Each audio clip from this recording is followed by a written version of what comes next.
What's up, Tailgaters? You're in the booth with Tailgate Nate today. Welcome to my channel and welcome to not my usual setting. Yeah, I flew home for Thanksgiving break, and so I'm going to be spending a lot of time with friends, family, and it's just so nice to be home, and that's why I'm not in my usual settings. Kind of got a little makeshift setting, and even with the technology issues, we're figuring out how to get videos for all of you fine people out there. But it also means that, just a little PSA at the start of this video, videos are not going to be as plentiful as I would like them to be in a week as busy as this, but I am going to be releasing at least 2 more videos for all of you fine people, so stay tuned later on this week. There will be 2 more videos that comes out regarding everything going on in what could be the busiest, the most chaotic, and probably is the most important week of college football this season. But we just got the latest edition of the college football playoff rankings yesterday, so I want to go through and show you my updated college football playoff bracket. Again, this is not a prediction to where if the season were to end today,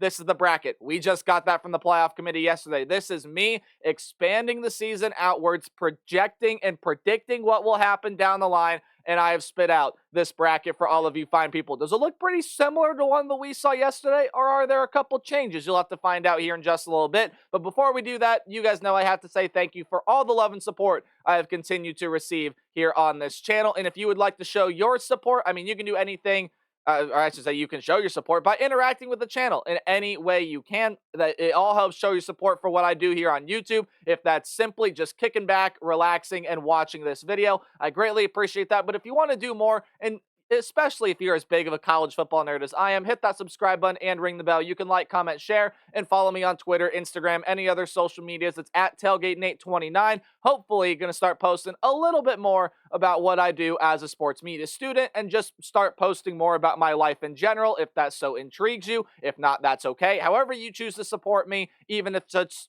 just, again, watching this video, I greatly appreciate it. But let's waste no more time. Let's dive on into the bracket. And my number one team still has not changed. The Ohio State Buckeyes, to me, are still predicted to be that team to win the Big Ten Conference. They are the betting favorite right now to win the national championship.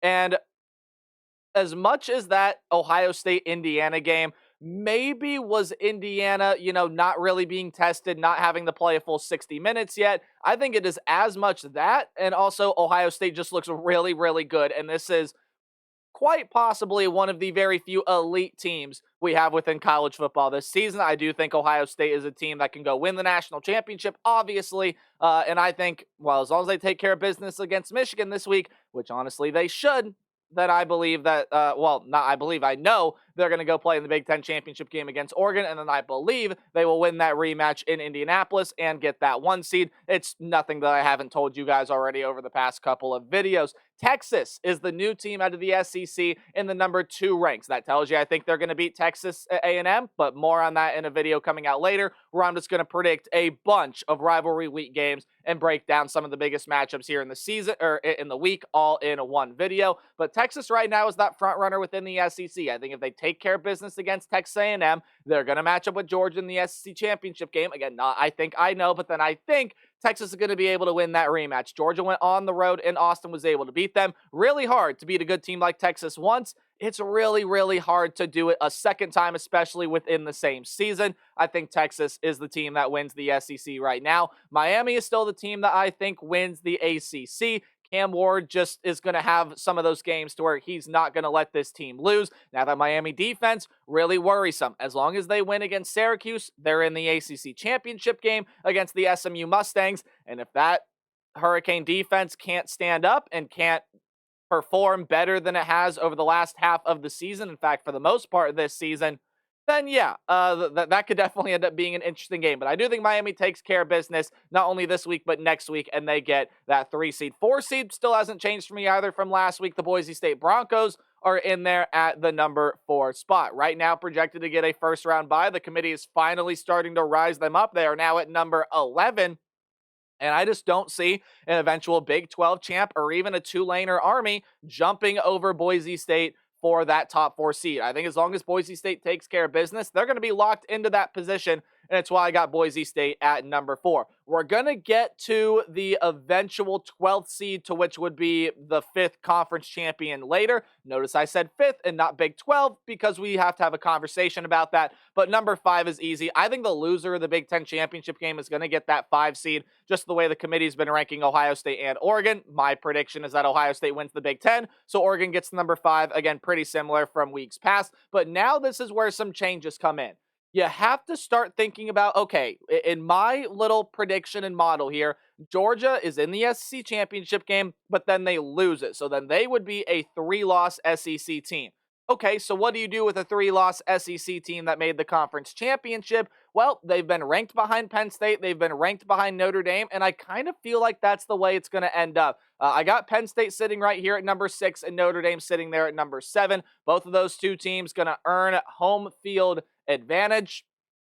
Penn State and Notre Dame have been playing some good football down the stretch, especially that of Notre Dame. I know a lot of people will look at that resume and say there aren't too many good quality wins. They just beat a previously unbeaten Army team. They have a win over Louisville. They have a win on the road over Georgia Tech on that schedule, and they could demolish USC this weekend as well. I say could, but we'll see if that happens. Penn State, I think, has got to get that running game figured out, and there are still a couple things with Drew Aller that don't necessarily sit right with me, but that defense is amazing. Tyler Warren is one of the best targets, one of the best, one of the best targets, one of the best tight ends in college football, proving to be this year. So Penn State, Notre Dame, to me right now, have home field advantage in the college football playoff. So then this is where it becomes really interesting, because I believe that Georgia, because they made the SEC championship game, the committee is going to respect that and keep them in the field. The question is, do they get the 8 seed or do they get the 9 seed? And I think it's kind of like what we previously thought to be an Ohio State-Indiana situation, where if Indiana kept that thing close, they were still in the running for the college football playoff. If they got blown out, then they were probably out. I think the similar thing is going to happen with Georgia here. I think if they keep it close, which I believe they will, they're going to get an 8 or 9 seed, or more likely the 8, and probably host a first-round college football playoff game. If they get blown out by Texas in the rematch in Atlanta, maybe they fall to 10th. Maybe they fall to 11th. Who knows? The committee could even fall them out, the committee could drop them out, which I don't think is going to happen. I think Georgia keeps that one close, and that's why I got Georgia there as the number 8 seed. Apologies if you see some things that are weird going on. Again, I had to shoot at a lower frame rate, and again, I'm kind of in a little bit of a corner in my house, a little bit of a basement, and maybe some things aren't working out that well. So I apologize if there's any weird things going on, but Georgia, I do think, keeps that one close against Texas, and I do believe at the end of the day, they will get that 8 seed, which means I think Tennessee gets the 9. With all the SEC chaos, Tennessee, as long as they take care of business against Vanderbilt, which I believe they will, they should be in the college football playoff field. I know pretty much every team in the SEC has been very inconsistent this season, Tennessee included. You're getting inconsistent play out of Nico, but Squirrel White, and oh my goodness, the running back. I don't know why I'm forgetting his name. Dylan Sampson. I apologize to Volunteer fans profusely, but he has been a workhorse for the Volunteers so far this season. Tennessee's been an excellent football team this year, and again, with all the SEC chaos, one SEC team was likely going to be left out that was going to be upset about it. That team was going to be Tennessee. Now no longer. I think Tennessee makes the college football playoff field at number 10. Welcome the SMU Mustangs. First time in a college football playoff prediction video. I do believe they are going to wind up earning that 10 seed. Again, this SMU getting in is now all due to SEC chaos. I think they lose that ACC championship game to Miami, but being in that ACC championship game, especially if they're able to take care of business against Cal this week, and their only 2 losses are to a BYU team that could still play for a conference championship, or the Miami Hurricanes, a team that the committee has put right now. The previous rankings have Miami at number 6. SMU is going to be in the college football playoff, and then Indiana, they really got helped out. I don't necessarily want to say bailed out, because I don't think that's the case, but they really got helped out by a lot of the SEC chaos that happened. I think Indiana was still going to be in the college football playoff running in general, and then just seeing where the committee ranked teams with Indiana all the way down there at 10, kind of where I had them too. Mine and the committee's top 10 are actually pretty darn similar. In fact, mine and the committee's top 15 to 20 are pretty similar. Kind of, again, you're shuffling some things around, but there you go. That's my college football playoff field. Oh, but wait, we still got one more spot to sort out. Now, this is where it honestly gets really interesting to talk about because you have, with all the Big 12 chaos that happened this past week, and come on, we got to be used to Big 12 chaos by this point, right? Arizona State, Iowa State. As long as they take care of business and win, they're in the Big 12 championship game.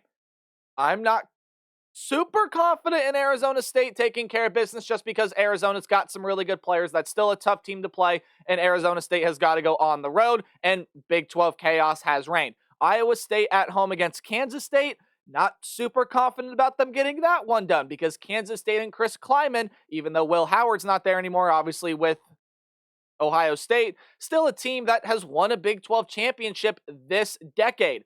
This is going to be such a because you could have the Big 12 champ, and then Tulane is sitting right there. The highest ranked Big 12 team is Arizona State at number 16. Tulane is at number 17, and then you have Iowa State at number 19. I think BYU is, Iowa State's at 18. BYU is at 19. So you have that clump of four teams right there, and then obviously Colorado all the way down at 25 can still realistically make the Big 12 championship, as well as Kansas State, but a lot of things have to happen for the Wildcats to get there.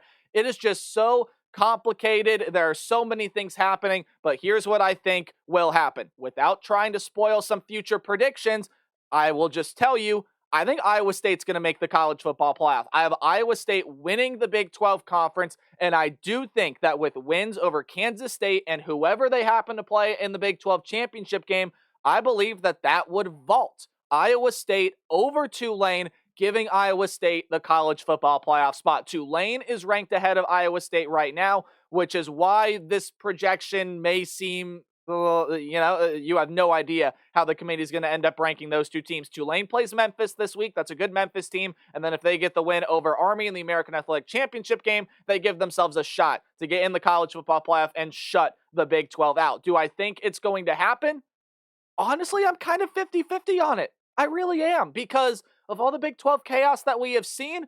But I think with some of the wins that Iowa State or any other Big 12 team can pick up down the stretch, but especially the Iowa State Cyclones, and if they're able to win the Big 12 championship game, I think that's going to be your 12th seed in the college football playoff. Okay, with that, we'll go through the rest of the bracket here really quickly because not too much has changed. I pretty much got chalk for the rest of the way. For the most part, I have Georgia beating Tennessee. Again, it depends on what seeding Georgia gets. If this game is in Neyland, maybe you lean towards Tennessee a little bit, but Georgia at its best, when Carson Beck is playing well, when that Georgia defense can get pressure, they are one of the best teams in college football. So I believe if that team shows up, they will beat Tennessee, and that's what I am projecting. Oregon is going to beat Iowa State. Whoever loses that Big Ten championship game, I think is going to have no problem in their home stadium, for Oregon in Autzen, for Ohio State in the Horseshoe in Columbus, getting through that 12th seed and moving on to the quarterfinals. So whoever is that 5th seed, I mean, pretty favorable. I'm not knocking Iowa State, Arizona State, Tulane, whoever else may happen to take over that spot. There are some really good teams in there. It's just the level of competition they're going to have to play, whether that be Ohio State, Oregon, or anybody else, is much higher. I have it being Oregon, and I have Oregon moving on to a rematch, Boise State, in a New Year's Six bowl game spot. I do have Penn State beating the Indiana Hoosiers, and I also do have the Notre Dame Fighting Irish beating the SMU Mustangs. Talk about a couple of those. Notre Dame, I think, is playing some really good football right now. Again, I think this team, if they put everything together the way Riley Leonard is playing, that is a team that can make a run. That defense is absolutely superb as well, and we've seen special teams take over games for Notre Dame before. And then Penn State, Indiana, they didn't play in the Big Ten regular season. We saw what happened when Indiana played Ohio State. Now, I still think Indiana's a good football team. They probably just didn't handle the noise of the Horseshoe that well. You heard Kurt Cignetti say they had to move to a silent count. It really affected how that team was able to maneuver and operate.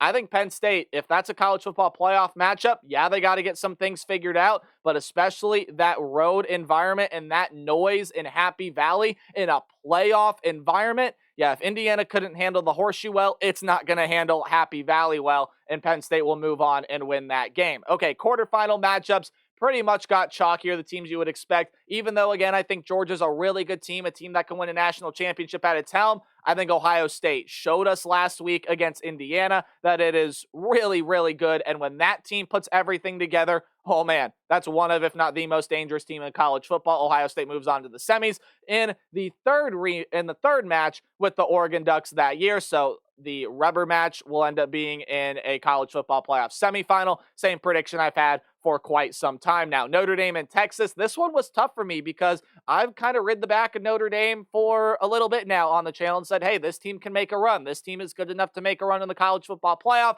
But again, Texas at its core, and when it's playing its best, and when Quinn Ewers is firing on all cylinders, and when that defense is flying all over the field, I just think they're going to have a little too much offensive firepower for Notre Dame. Again, I'm not super diving on into these matchups because they are theoretical, but that's the way that I would see it play out. And then Miami and Penn State. Penn State, like I said, has got a lot of issues. I think the noise purely is going to be enough. Apologies for that, my sincerest apologies, but I think the noise is going to be enough for Penn State to get past Indiana in Happy Valley. But then when all those issues start to come up, now if that Penn State offense can take advantage of the Miami defense, then I think they can get past that. I just don't really see that happening if those two were to play and Miami moves on there. So you got 3 of the top 4 seeds moving on to the college football playoff semifinals. I still got Ohio State beating Oregon. That prediction hasn't changed. This prediction has, because I have had Alabama in this spot for quite some time until they just didn't look great against Oklahoma this past week. I think Texas will beat Miami in a college football playoff semifinal matchup, and I still have Ohio State winning the national championship. What it really comes down to, what team do I feel like is the deepest, the most dangerous when it puts everything together? That, to me, is the Ohio State Buckeyes. I'm going to round out this video for all you fine people. Thank you so much for watching. Remember to play hard but tailgate harder. Have a great Thanksgiving tomorrow, and I'll be back with some more videos later on this week. Goodbye.